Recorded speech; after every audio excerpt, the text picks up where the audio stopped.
Happy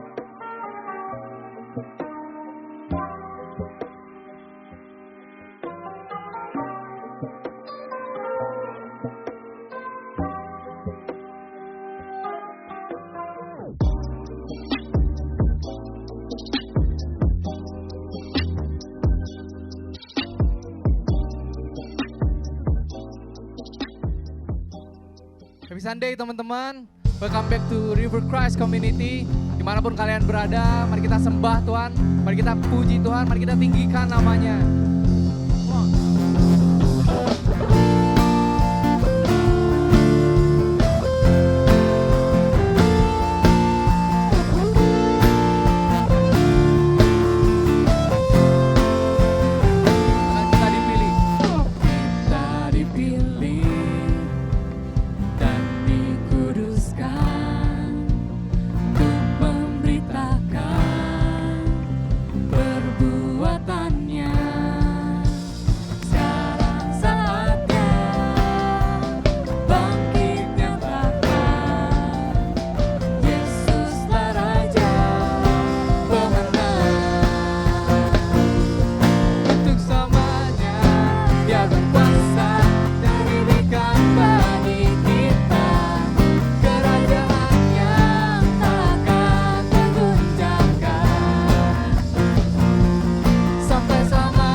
seru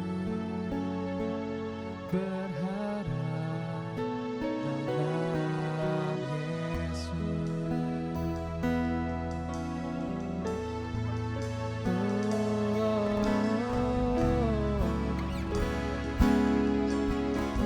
Sama-sama katakan.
Ajar Kau Tuhan penuh kuasa, sanggup pulihkan keadaanku.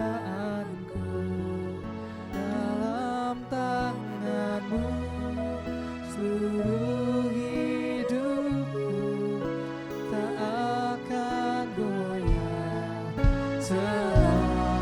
Ajar Kau Tuhan, ajar Kau Tuhan,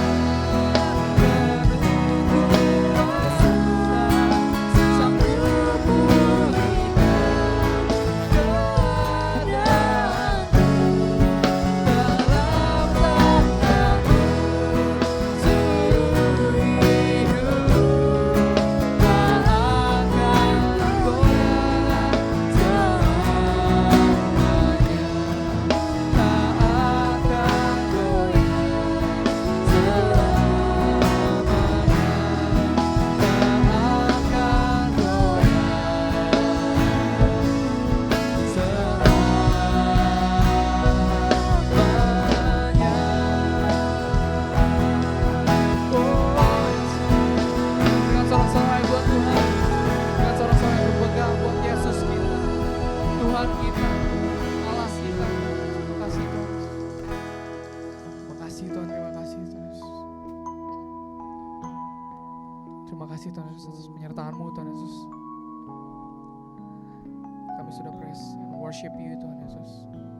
Kami ingin Tuhan Yesus setiap hati kami Tuhan Yesus. Motivasi kami Tuhan Yesus hanya untuk memuliakan nama-Mu Tuhan Yesus. Kami gak mau Tuhan mencuri Tuhan Yesus kemuliaan-Mu sedikit pun Tuhan. Kami mau sembah dan tinggikan nama-Mu Tuhan Yesus dengan hati kami Tuhan Yesus. Dan sekarang kami mau persiapkan hati kami Tuhan Yesus untuk ditanam oleh benih-benih yang subur Tuhan Yesus. Berkati pembicara kami Tuhan Yesus. Jamah pikiran dan tubuhnya Tuhan Yesus, berkati supaya apapun yang dia keluarkan dari mulutnya Tuhan berasal daripada-Mu Tuhan Yesus dan sesuai dengan rencana-Mu saja Tuhan. Terima kasih Tuhan Yesus, terima kasih di dalam nama Tuhan Yesus. Kami mengucap syukur, bersama-sama katakan amin.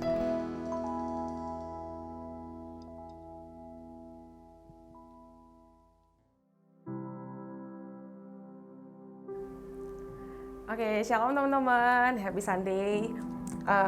Saya harap semua dalam keadaan baik ya, dimanapun kita berada. Kita yakin dan percaya kita mau siapin hati kita yang terbaik untuk sama-sama dengar firman teman-teman. Untuk hari ini topiknya masih sama seperti 2 minggu sebelumnya, yaitu kita masih bahas tentang pelayanan ya teman-teman. Tapi sebelum kita review yang Om Edo dan Kak Ibet udah bagian buat kita mau sama-sama dulu bahas alasan kenapa sih Tuhan menempatkan kita itu sebagai hambanya, sebagai pelayannya.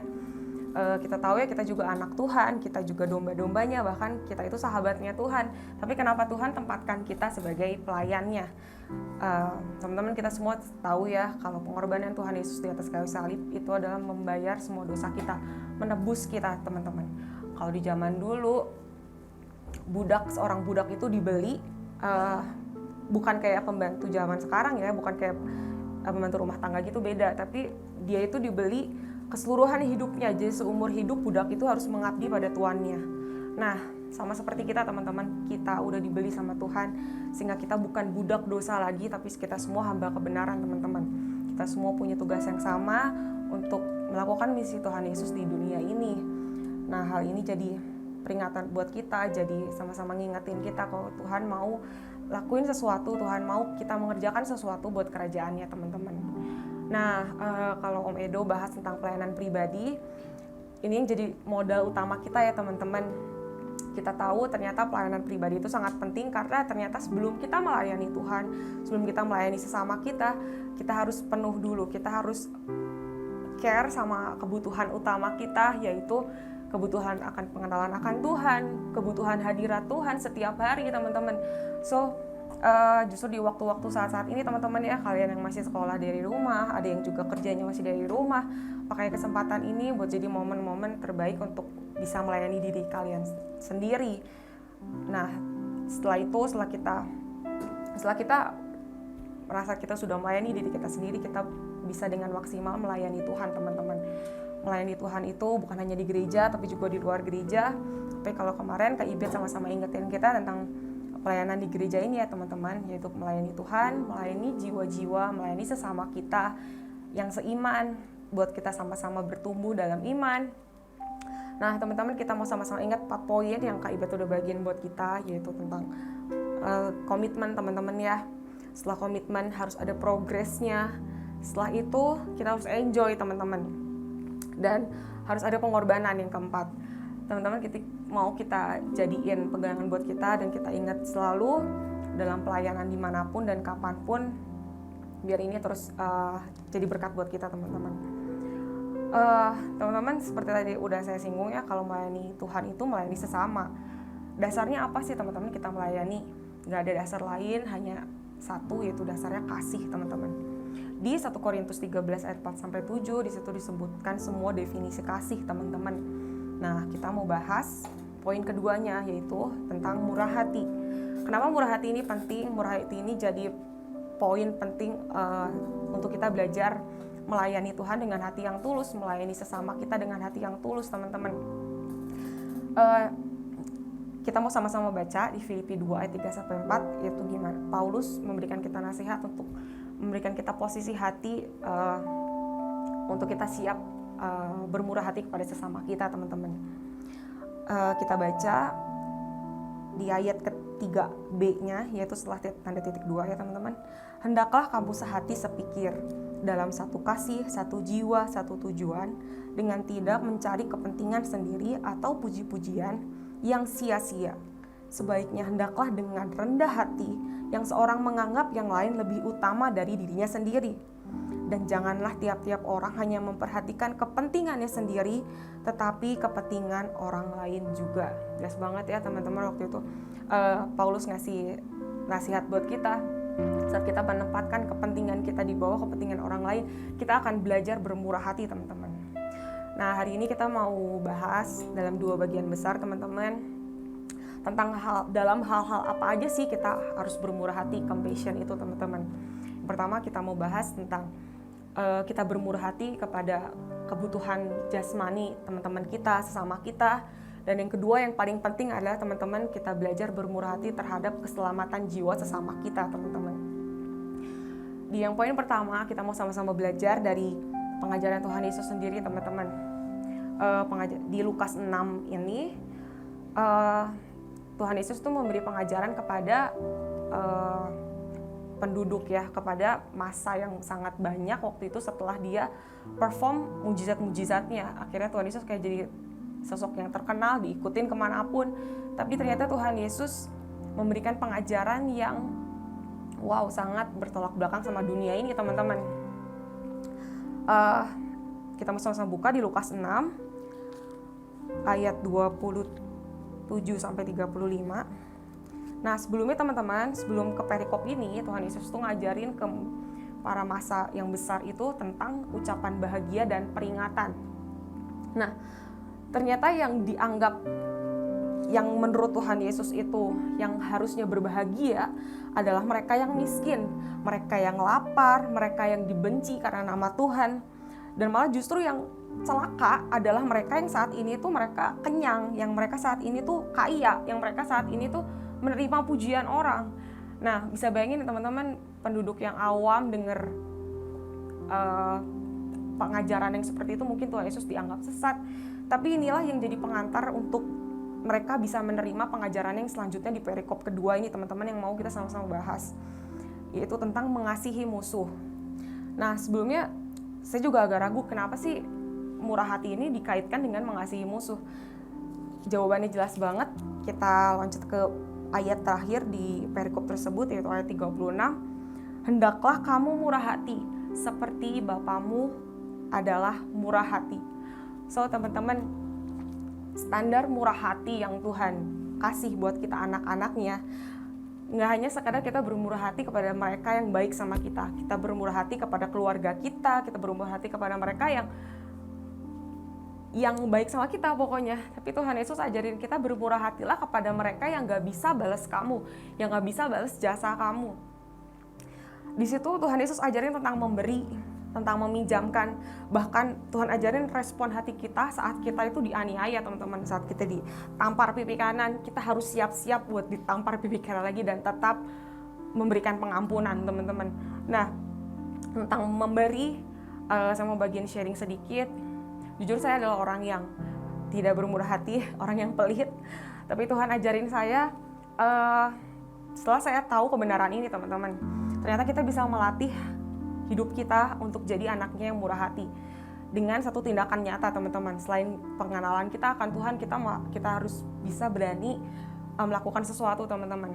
Waktu itu saya dengar khotbah dari seorang pendeta, dia bilang di 2 Korintus 2 Korintus 9 ayat 10 sampai 11, ternyata Tuhan itu memberikan kita nggak hanya roti yang kita makan, tapi ternyata dia juga memberikan kita benih teman-teman. Nah ini menarik banget. Selama ini kalau benih biasanya kita dengar hanya karena dari benih firman Tuhan gitu ya. Tapi ternyata ini Paulus memberikan ilustrasi benih yang Tuhan kasih buat kita, yang harus ditabur teman-teman. Kalau benih ini gak ditabur, kita makan, itu gak akan jadi nutrisi buat kita, malah bikin mampet di mana-mana mungkin ya di tubuh kita. Tapi di situ Paulus bilang benih untuk ditabur. Dan di ayat 11-nya Paulus bilang bukan supaya kamu makin berlimpah kekayaan kamu makin banyak enggak, tapi justru kekayaan dalam kemurahan hati, teman-teman. Wow, ternyata kemurahan hati ini bisa kita latih, bisa kita praktekin, kita perbesar dalam hidup kita dengan kita mau berani menabur setiap benih itu, teman-teman. Nah, kalau buat saya yang kerja, mungkin iya Kak enak udah kerja, udah punya penghasilan segala macam. No, kalau mungkin saya tahu kebenaran ini saat saya masih sekolah dan kuliah, kalian bisa mulai praktekin dari setiap uang jajan mungkin yang orang tua kalian kasih. Belajar teman-teman memberi kepada mereka yang membutuhkan dengan tanpa mikir apa yang akan kalian dapetin balik gitu, teman-teman. Nah, teman-teman, Tuhan Yesus ngajarin ini untuk mengasihi musuh, melayani musuh kita, bahkan memberikan pinjaman, memberi kepada mereka yang nggak bisa balas sama kita, yang bahkan mungkin menyakiti kita, makanya kita anggap mereka musuh. Dia nggak asal ngomong, dia buktiin, teman-teman, dengan kematiannya di atas kayu salib, dia itu menebus kita, dia itu berkorban buat kita, dia melayani kita saat kita masih jadi musuhnya Tuhan, musuhnya Allah. Nah, saat kita masih di dalam dosa, kita tuh seteru Allah, musuh Allah. Jelas ya teman-teman, jadi kita belajar dari sosok dari Tuhan kita yang gak asal ngomong aja, tapi dia bisa buktiin dari apa yang dia lakukan, teman-teman, yang dia udah perbuat. Selain itu juga saat pelayanannya selama di dunia ini, dia memberikan belas kasihan, bermurah hati kepada mereka yang lapar, kepada mereka yang sakit, kepada mereka yang berduka, teman-teman. Dan ada satu contoh lagi selain Tuhan Yesus yang menunjukkan kemurahan hati yang luar biasa, teman-teman, yaitu jemaat pertama yang disebut Kristen, teman-teman. Ingat ya, jemaat di Makedonia. Paulus bilang, orang jemaat Makedonia ini tuh dalam keadaan yang miskin parah, tapi mereka malah memaksa Paulus untuk menerima bantuan mereka untuk pelayanan Paulus itu, teman-teman. Ya jangan underestimate diri sendiri, jangan underestimate anugerah Tuhan yang memampukan kita untuk melakukan ini, teman-teman. Kita mau sama-sama pegang satu statement yang bisa bantu kita untuk bermurah hati. Sadari teman-teman kalau semuanya adalah milik Tuhan. Bahkan Raja Daud pun di Mazmur 24 ayat 1 dia bilang semuanya yang ada di bumi dan segala isinya adalah milik Tuhan. Makanya Daud bisa ngomong ini, dia sadar bahwa walaupun dia seorang raja yang memiliki segalanya, dia sadar kalau dia gak punya hak apapun atas apa yang ada dalam hidupnya, teman-teman. So di Lukas 12 ayat 31-34 Tuhan bilang, makanya fokus kita adalah cari kerajaannya, teman-teman. Dan bermurah hati ini adalah salah satu kerajaan Tuhan dalam setiap hati kita, teman-teman. Kebenaran Tuhan. Setelah Tuhan bilang carilah, habis itu Tuhan bilang gak perlu kamu mengumpulkan banyak di dunia ini, mengumpulkan sesuatu yang sia-sia, yang ngengat dan karat bisa merusakkannya. Tapi kamu fokus sama harta kamu yang sejati, yang kekal di surga sana, dan tetap minta hikmat Tuhan, teman-teman, dalam mengelola segala sesuatu yang kita punya, bahkan diri kita, prioritas hidup kita, biar semuanya terus tertuju sama Tuhan, teman-teman. Oke, next di poin kedua kita mau bahas tentang bermurah hati terhadap sesama kita, teman-teman, dalam keselamatan jiwa mereka ya, terhadap keselamatan jiwa mereka. Kenapa hal ini sangat penting, teman-teman? Karena kalau hal ini justru tidak terpenuhi, ya kita seperti sia-sia ya. Kita tahu yang kekal itu ya nanti kehidupan kekal kita gitu. Keselamatan jiwa penting banget, teman-teman. Tidak hanya sekedar menjadi contoh, tidak hanya sekedar berbuat baik depan orang, tapi itu benar, teman-teman. Kita harus tetap mencerminkan, kita harus tetap memancarkan kasih Tuhan, memancarkan sinarnya itu, teman-teman, supaya Tuhan melihat perbuatanmu yang baik dan memuliakan Bapa di surga. Tapi kita mau sama-sama, teman-teman, belajar untuk mendoakan mereka. Yakin deh, kita pasti berdoa untuk segala sesuatu yang kita rindukan, teman-teman. Tapi kita mau sama-sama belajar berdoa buat keselamatan jiwa sesama kita, teman-teman. Sesimpel kalian pikir kayak siapa yang belum selamat, apa itu keluarga kalian, teman-teman kalian, bahkan bangsa ini, teman-teman. Satu hal yang harus kita sadari sama-sama, teman-teman ya. Kita bangsa Indonesia pun ini bisa kenal sama Tuhan Yesus, bisa percaya karena kemurahan hati dari orang-orang yang meresponi panggilan Tuhan. Orang-orang luar negeri sana, para evangelis, para penginjil itu mereka yang bermurah hati, mau peduli terhadap keselamatan jiwa negara kita ini, teman-teman. Nah, makanya kenapa kita sebagai anak-anak yang udah diselamatkan, kita nggak bermurah hati, kita nggak berbelas kasihan kepada mereka yang belum kenal Tuhan, teman-teman. Karena di 1 Timotius 2 ayat 1-3 Tuhan tidak menghendaki kebinasaan, tapi Tuhan mau semua orang diselamatkan. Oke teman-teman, untuk tutup sharing kita hari ini, kita mau sama-sama baca di 1 Petrus 4 ayat 10. Itu dikatakan, layanilah seorang akan yang lain sesuai dengan karunia yang telah diperoleh tiap-tiap orang sebagai pengurus yang baik dari kasih karunia lah. Oke, jadi Tuhan bilang kita itu pengurus, kita cuma hamba, kita cuma pelayan yang diberi tanggung jawab untuk melayani sesama kita. Ayat 11-nya, jika ada orang yang berbicara, baiklah ia berbicara sebagai orang yang menyampaikan firman Allah. Jika ada orang yang melayani, baiklah ia melakukan dengan kekuatan yang dianugerahkan Allah, supaya Allah dimuliakan dalam segala sesuatu karena Yesus Kristus. Ialah yang empunya kemuliaan dan kuasa sampai selama-lamanya. Di ayat 11 jelas banget teman-teman ya. Kalau kita berbicara, kita tuh representatifnya Tuhan Yesus. Kita bicara, kita hanya berbicara kebenaran, yaitu firman Allah. Dan saat kita melayani, di bold ya teman-teman, lakukanlah hanya dengan kekuatan Allah, kekuatan yang dianugerahkan Allah, teman-teman. Jujur saya sangat banyak terjebak dengan hal ini, dimana saya ngandelin kekuatan sendiri untuk berbuat baik sama orang. Saya nggak ngandelin Tuhan, kelihatan dari hubungan intim saya yang udah mulai mundur sama Tuhan, udah mulai bosan, udah mulai pokoknya mulai rapuh gitu teman-teman. Akhirnya ternyata kenyataannya kita bisa tetap berbuat baik, kita bisa tetap bermurah hati sama orang, tapi semuanya jadi sia-sia teman-teman tanpa kita melakukannya dengan kekuatan yang dari Allah. Karena kalau kita lakukannya sendiri, semuanya nggak akan mendatangkan kemuliaan bagi Tuhan, teman-teman. Teman-teman, goal kita sama-sama yaitu serupa dengan Bapa kita ya yang murah hati, supaya kita bisa didapati Tuhan Yesus sebagai hamba yang setia dan bijaksana, teman-teman.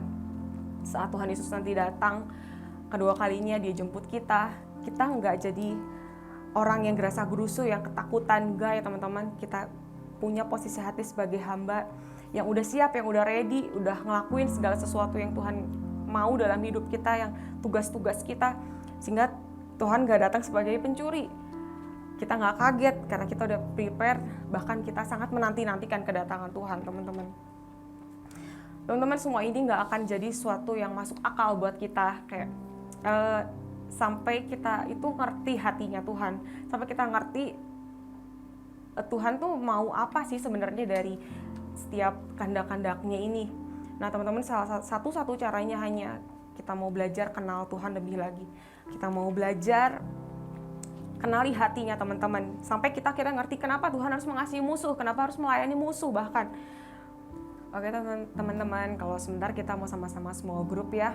Kita mau bahas tentang tema ini, kita mau sama-sama sharing tentang pengalaman-pengalaman kita dalam melayani sesama, dalam bermurah hati, dan kakak-kakak mentor juga akan bantu kita untuk makin mengerti tentang topik ini, teman-teman. Oke, so sekian sharing saya hari ini. Kita mau sama-sama tutup dalam doa. Tuhan Yesus, terima kasih Bapak, kami bersyukur Tuhan buat firman-Mu. Kami sama-sama mau belajar Tuhan untuk punya hati seperti Engkau, hati yang murah hati Tuhan, sehingga kami boleh melayani sesama kami untuk kemuliaan nama-Mu ya Bapa. Tuhan, Kau yang pimpin juga semua grup kami sebentar, biar kami boleh sama-sama Tuhan bertumbuh di dalam Engkau Tuhan, semakin lagi mengenal Engkau Tuhan. Terima kasih Bapak, terima kasih untuk ibadah online hari ini. Kami bersyukur biar Kau yang pertemukan kami Tuhan di waktu selanjutnya untuk kami boleh beribadah bersama ya Bapak. Terima kasih Bapak, terima kasih, hanya di dalam nama Tuhan Yesus kami berucap syukur. Haleluya. Amin.